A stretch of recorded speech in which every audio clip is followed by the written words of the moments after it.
Hare Krishna devotees. So we will start our first steps in devotional service. So welcome to today's session from the Nectar of Devotion. So we are dividing into chapter 2, the first stages of devotion. How does devotee devotion begins? What are these stages? Let's explore together.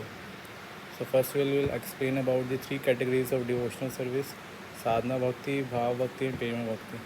Sadhana bhakti means practice in devotional service. Bhav bhakti, ecstasy in devotional service, and prema bhakti is pure love. So one question is can be arise that who can practice devotion? So only those with past impressions or association with devotees they can practice devotion. Even a newcomer can begin through hearing from a pure devotee, and argumentation alone cannot lead to truth. We need guru, sadhu, and shastra. So what is sadhana bhakti? Sadhana bhakti is engaging our senses and mind in Krishna's service. Like a child learning to walk, it's natural but requires practice.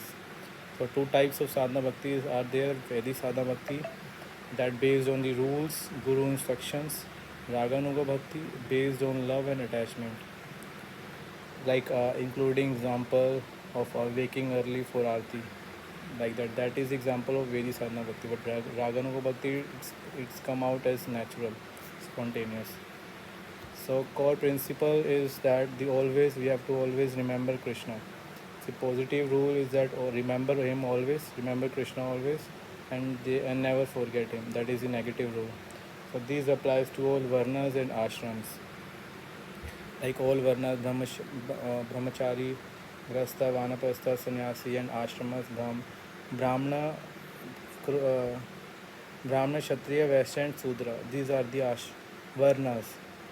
And in our Krishna conscious society, everyone can continue their duties but offer results to Krishna. When society works in harmony, the world becomes like a spiritual world, Vaikuntha. So it is an example given by the in the Srimad Bhagavatam, Sri Krishna to Uddhava. So he was saying to Uddhava that worship me with your work, and everyone will become happy by serving him only. And devotion begins with practice but leads to deep love. So here was the main principle was that always remember Krishna, never forget Krishna, never forget Krishna. This is the foundation of all spiritual life. Hare Krishna.